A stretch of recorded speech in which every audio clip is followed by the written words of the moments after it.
जय हिंद, नमस्कार दोस्तों, आप सभी का स्वागत है एमबी राजेश इलेक्ट्रिकल में। दोस्तों आज के वीडियो हम देखने वाले हैं और सीखने वाले हैं ट्रांसफार्मर को किस प्रकार चेक किया जाता है। ठीक, ट्रांसफार्मर को चेक करने की कंडीशन कब आती है? जब कभी ट्रांसफार्मर बहुत दिन से चल रही है, उसके बाद चलने से उस वक्त क्या होता है, कभी कभी बीच में उसको चेकिंग का जरूरत पड़ जाती है। लेकिन दूसरी कंडीशन क्या होती है, कभी कभी ट्रांसफार्मर चलती रहती है लेकिन कुछ समय के लिए वो बंद रहती है, उसको मतलब उससे जो लोड होता है दोस्तों उसको कनेक्ट नहीं किया जाता, उसमें सप्लाई तक नहीं दिया जाता, वो पूरी तरह से रखा हुआ रहता है। ठीक, लेकिन उसको जब ऑन करने से पहले मतलब चलाने से पहले तो उसको एक मेगर किया जाता है, मतलब मेगर से उसको दोस्तों जो पूरा हेल्थ है दोस्तों उसको चेक किया जाता है ताकि ट्रांसफार्मर हमारी सही कंडीशन में है या फिर नहीं है, उसको मतलब चेक करने की जरूरत है या फिर सही या फिर खराब है, जो भी दोस्तों वो मेगर के माध्यम से उसको चेकिंग के मेथड से दोस्तों सभी कुछ चेक किया जाता है। ठीक, तो लेकिन उसको किस प्रकार चेक किया जाता है एक मेगर से, आदि दोस्तों इस वीडियो को पूरा देखते हैं। जिस प्रकार से हम इस ट्रांसफार्मर को चेकिंग के लिए बता रहे हैं मेगर के माध्यम से, सेम उसी प्रकार से किसी भी चीज़ को आप चेक कर पाएंगे बिल्कुल ईजी तरीके से। ठीक,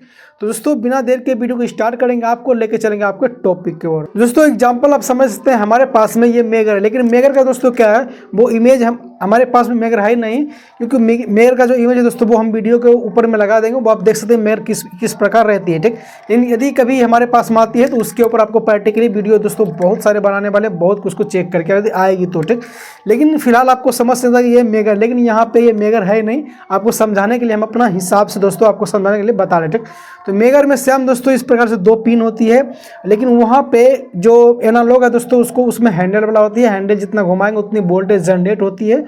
मेगर के ऊपर दोस्तों एक सेपरेट वीडियो बनाएंगे किस प्रकार वो मेगर मतलब वर्क करती है। ठीक, और एक होती है दोस्तों वो पुश करने वाली, उसको पुश करेंगे तो यहाँ से वोल्टेज वो जनरेट होकर निकलती है। एक होती है हैंडल, उसको मारेंगे तो यहाँ से वोल्टेज जनरेट होकर निकलती है। ठीक, तो एक्चुअली सेम इसी प्रकार से दो पिन उसमें होती है, दो नोब होती है दोस्तों, सेम जिससे कैलरीमीटर में दो नोब रहती है सेम उसमें, लेकिन इसमें वोल्टेज होती है उसमें वोल्टेज नहीं होती है। ठीक, मेगर में दोस्तों 1000 वोल्टेज 500 वोल्टेज इस प्रकार से वोल्टेज उसमें निकलती है, उसको आप टच करते हैं तो वो करंट मारेगी, उसके ऊपर सेपरेट वीडियो हम बात करेंगे। ठीक, तो आपको करनी क्या है, यहाँ पे मानते हैं हमारे पास में ये मेगर है, तो किसी ट्रांसफार्मर को चेक करने के लिए क्या करना है, उसके वाइंडिंग चेक होती है, उसकी बॉडी टेस्ट चेक होती है, सभी कुछ उसके दोस्तों टेस्ट मतलब वाइंडिंग टू वाइंडिंग और वाइंडिंग टू बॉडी जो अर्थ लीकेज है दोस्तों वो सभी कुछ चेक करते हैं, लेकिन हम बारी बारी समझते हैं।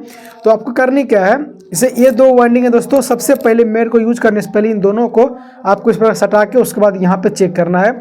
इस कंडीशन में दोस्तों यहाँ पे 0 हम दिखाना चाहिए, क्योंकि यहाँ पे इनके बीच में कोई रेजिस्टेंस नहीं है, और यहाँ पे बिल्कुल इधर सीधा जाकर सप्लाई जा रही है, तो यहाँ 0 हम दिखाना चाहिए। सबसे पहले यदि 0 दिखा रहा है तो आपकी मेगर सही है। ठीक, तो दूसरी कंडीशन में वाइंडिंग के एक सिरे पे दूसरे सिरे पे देंगे, उसके बाद यहाँ पे भी 0 दिखाएगा, क्योंकि यहाँ से यहाँ बिल्कुल सप्लाई पास होना चाहिए, मतलब इस सिरा पे सप्लाई दे रहे हैं वाइंडिंग में, ट्रांसफार्मर के वाइंडिंग पे, दूसरा सिरा तक इसकी सप्लाई प्रॉपर है या फिर नहीं है। ठीक, इतना चेक करने के बाद आपको क्या करना है, उसमें पता है 3 फेस का है तो RYB 3 फेस रहेगी हमारे ट्रांसफार्मर में। ठीक, तो वहाँ पे एक फेस को इसको लगाना है, दूसरी फेस का जो वाइंडिंग दोस्तों उसको इस प्रकार लगाना है।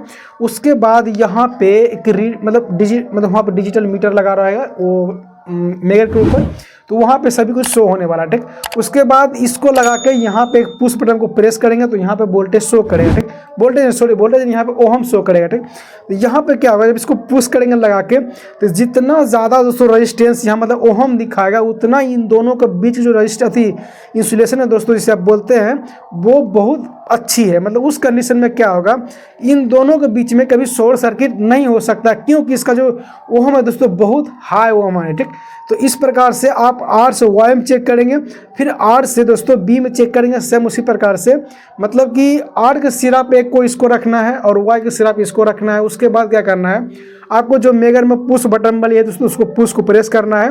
तो इन दोनों को सटाने के बाद आपकी जो मेगर है दोस्तों उस मेगर में आपको हाई ओहम दिखाना चाहिए, मतलब 1 मेगा ओहम या फिर 2 मेगा ओहम या फिर जितना हो सके, जितना ज़्यादा मेगा ओहम दिखाए दोस्तों उतनी आप इन दोनों का जो रेजिस्टेंस नहीं, इन दोनों का जो इंसुलेशन है दोस्तों वो सही है, मतलब इन दोनों के बीच में कभी शॉर्ट सर्किट नहीं हो सकती या फिर लीकेज करंट भी नहीं हो सकती, क्योंकि इसकी रेजिस्टेंस दोस्तों वो ओहम जो दोस्तों वो हाई है। ठीक, सेम उसी प्रकार तीनों वाइंडिंग में आपको चेक करना है। उसके बाद तीनों वाइंडिंग के दोस्तों उसको बॉडी टेस्ट करना है। बॉडी टेस्ट किस प्रकार करेंगे, तो एक्चुअली यहाँ पे आप समझ सकते हैं ये हमारे पास में 2 पिन है, तो ये हमारी वाइंडिंग है दोस्तों, ये हमारी बॉडी है, मतलब ट्रांसफार्मर की जो टैंक है दोस्तों वो टैंक है। ठीक है, मेटल का जो होती है, तो एक नोब को आपको इस वाइंडिंग पे इस प्रकार रखना है और दूसरी नोब है दोस्तों यहाँ पे इस प्रकार यहाँ पे रखना है, और दूसरी नोब जो है ये जो बॉडी है दोस्तों इस बॉडी पे रखना है। ये आपकी मोटर है दोस्तों, इसके ऊपर रखना है, ठीक। उसके बाद वहाँ पे आपको पुश करना है, जैसे अब आपको पता है पुश करने वाला है तो पुश कीजिएगा।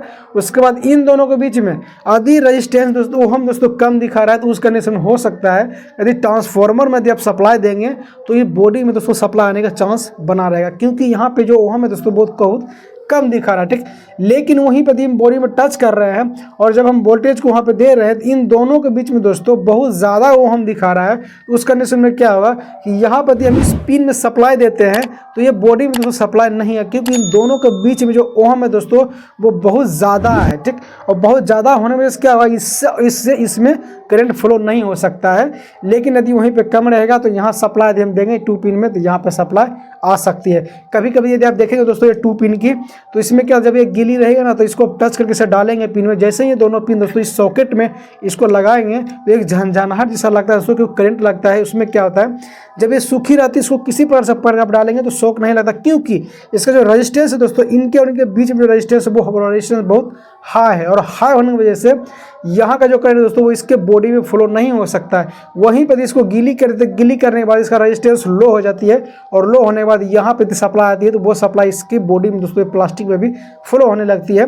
तो वो सभी कुछ दोस्तों ट्रांसफार्मर में चेक की जाती है, मतलब उसकी पहले बॉडी मतलब वाइंडिंग टेस्ट की जाती है, उसके बाद अर्थ टेस्टिंग की जाती है, उसके बाद बॉडी टू वाइंडिंग टेस्ट की जाती है, क्योंकि उसकी जो प्रॉपरिंग जो अर्थ मतलब रेजिस्टेंस दोस्तों वो सही है फिर नहीं है, किसी पर उसको दिक्कत तो नहीं है। और ट्रांसफार्मर में क्या होती है एक के ऊपर दूसरी वाइंडिंग होती है, पहले प्राइमरी वाइंडिंग फिर सेकेंडरी वाइंडिंग होती है।